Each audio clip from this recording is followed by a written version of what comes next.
20대와 30대 젊은 세대를 보내고 있는 이들은 자기가 어떻게 살아야 하는지에 대한 깊은 고민 가운데 있다고 볼 수 있겠습니다. 인생이 힘겹다고 느끼는 까닭 가운데 하나가 뭐냐면 인생이 편안해야 한다고 하는 전제가 있기 때문이라고 생각을 해요. 근데 저는 산다는 게 어려움을 받아들이는 과정이라고 생각하고, 저는 그런 분들에게 출애굽기와 조금 친하게 지내보라고 이야기를 하고 싶습니다. 이 출애굽기가 우리에게 보여주고 있는 것은 무엇입니까? 인간은 끝없이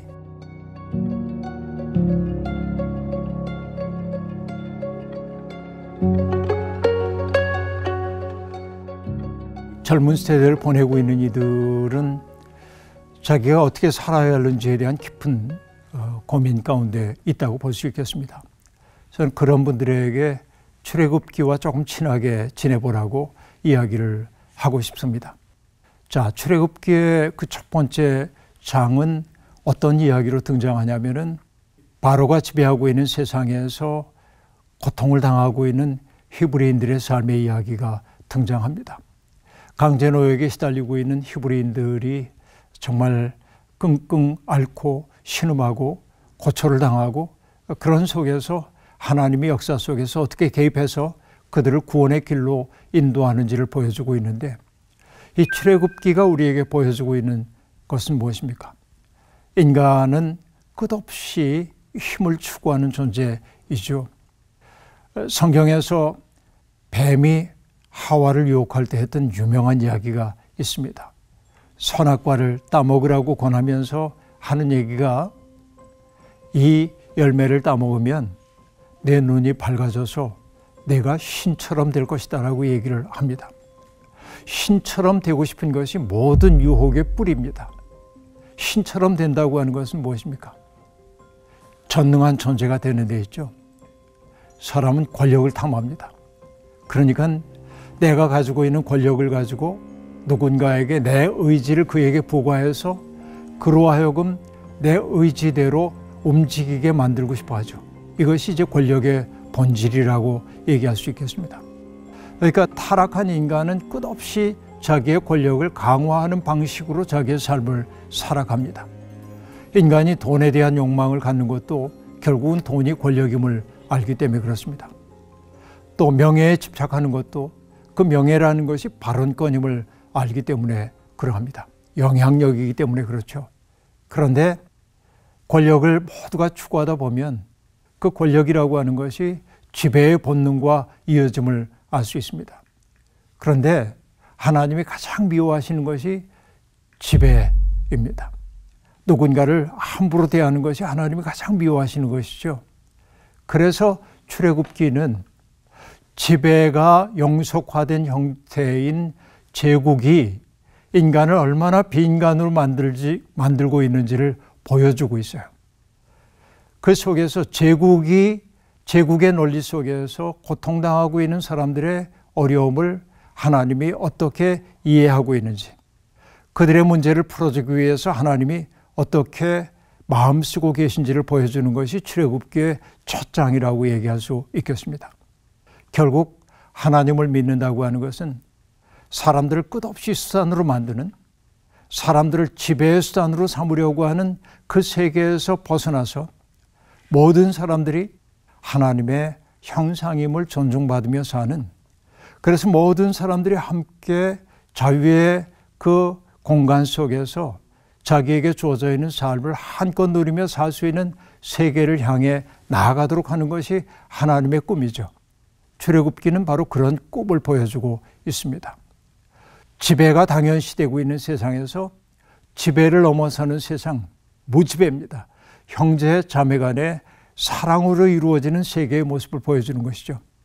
이것이 나중에 비전화된 것이 이사야 11장이 얘기하고 있는 그 육식동물들과 초식동물들이 평화롭게 공존하는 세상이고, 이것을 조금 더 역사적 언어로 얘기하면은 나라와 나라 사이에 전쟁 연습을 하지 않고 칼을 쳐서 보습을 만들고 창을 쳐서 낫을 만드는 세상의 꿈으로 등장하기도 하죠. 하나님의 꿈은 바로 그런 꿈이라고 얘기할 수 있겠습니다.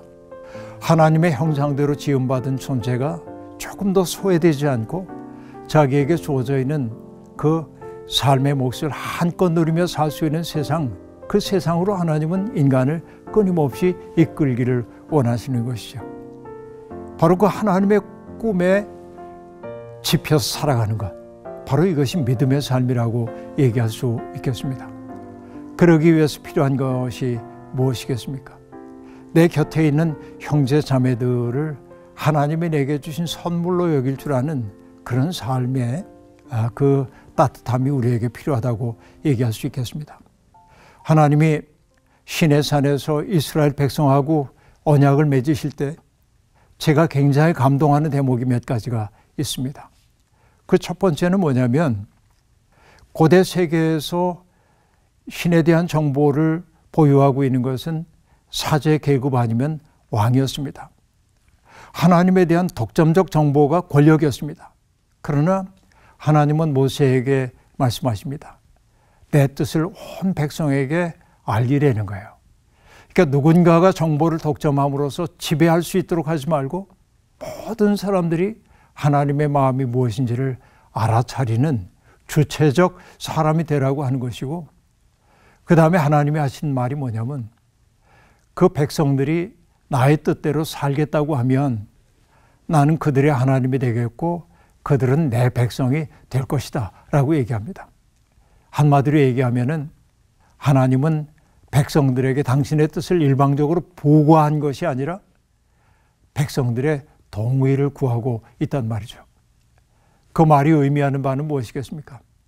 그들이 더 이상 자기 의지 없이 남의 의지를 수행하는 도구가 아니라 자기의 삶에 대한 주도권을 가진 자유인으로 인정했다는 사실이죠.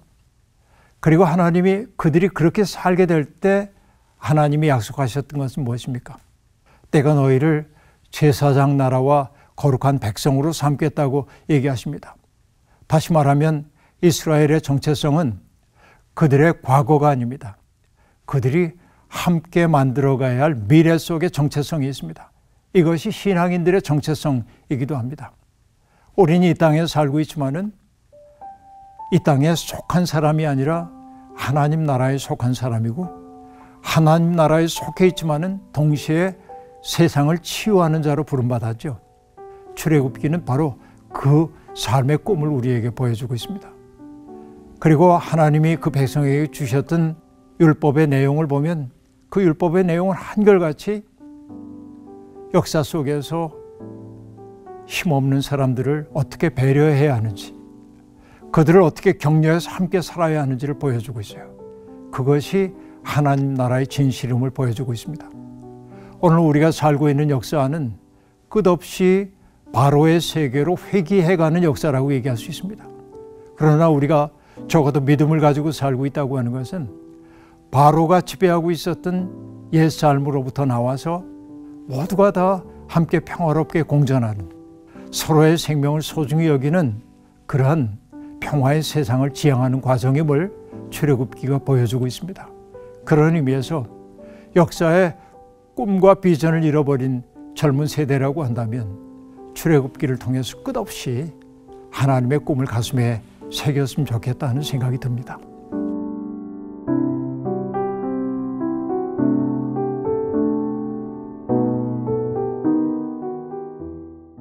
인생이 힘겹다고 느끼는 까닭 가운데 하나가 뭐냐면 인생이 편안해야 한다고 하는 전제가 있기 때문이라고 생각을 해요.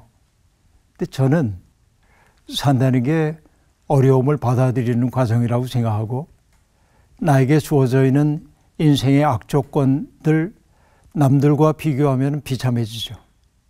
그런데 바꿀 수 없다고 한다면 받아들이는 게 지혜라고 저는 늘 생각을 하고 있습니다. 그리고 인간의 가장 큰 힘이 있다고 한다면 변화시키는 데 있다고 생각을 해요. 그러니까 악조건을 선한 조건으로 바꾸라고 하는 얘기가 아니고, 나에게 주어져 있는 삶의 조건으로서의 악조건이 있다고 한다면 그것을 어떻게 창조적 계기로 바꿀 수 있는지를 생각해 보면 좋겠다는 생각인데요. 예를 들면 내가 원하지 않는 질병이 내게 찾아왔어요. 이것은 여러 가지 원인이 있겠죠. 그런데 그 질병을 치료하는 일에 몰두하다 보면 치료가 끝나면 아무것도 얻은 것이 없어. 그런데 그 병을 앓는 과정을 통해서 내 삶을 성찰하고 또 그 병을 통해서 바라보니까는 병든 사람들의 고통스러운 마음들이 헤아려지기 시작하고, 그렇다고 한다면 그 병은 우리에게 분명히 인생의 선물로 다가올 거라는 생각이 듭니다. 마치 야복강에서 하나님의 사자와 씨름했던 야곱이 생각이 나는데요. 그는 환도뼈가 부러지는 고통을 겪습니다. 그런데도 천사를 놓아주지 않죠. 나를 축복하기 전에는 놓아드릴 수가 없습니다 라고 얘기합니다. 그 얘기는 뭐냐면은 고통을 통해서 그는 뭔가를 깨닫기를 원했던 것이죠. 그리고 그가 마침내 알게 되는 게 뭐냐면 천사가 이름을 묻죠. 내 이름이 뭐냐? 그래서 내 이름은 야곱입니다. 야곱은 남의 발목을 잡는 자라고 하는 뜻이었습니다. 야곱의 일평생은 남의 발목을 잡는 인생이었습니다. 그런데 천사를 통해 그는 새로운 이름을 부여받죠. 앞으로 너의 이름은 이스라엘이라고 하여라. 하나님과 겨루어 이긴 자라고 하는 뜻이죠. 환도뼈가 부러지는 고통을 통해서 그는 옛삶에 대해서 죽었고 새로운 삶으로 재탄생하는 계기를 얻게 되었습니다. 우리에게 주어져 있는 인생의 악조건을 원망만 하고 있으면은 그것은 우리를 집어삼키게 될 겁니다. 내게 주어져 있는 상황이 무엇이든 나의 삶의 일부로 받아들이는 용기가 우리에게는 필요하고, 그래서 그 어려움 속에 빠져드는 사람이 아니라 어려움을 넘어서는 새로운 시작을 할 수 있는 용기를 좀 냈으면 좋겠다는 생각을 저는 갖고 있습니다. 어거스틴도 그런 얘기를 했거든요. 하나님이 인간을 창조하신 것은 새로운 시작을 원했기 때문이라고 말합니다.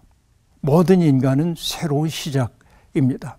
그렇기 때문에 나는 운명에 굴복하지 않고 나에게 주어져 있는 숙명처럼 보이는 인생의 조건 속에서 내가 할 수 있는 최선의 일들을 해낼 거야.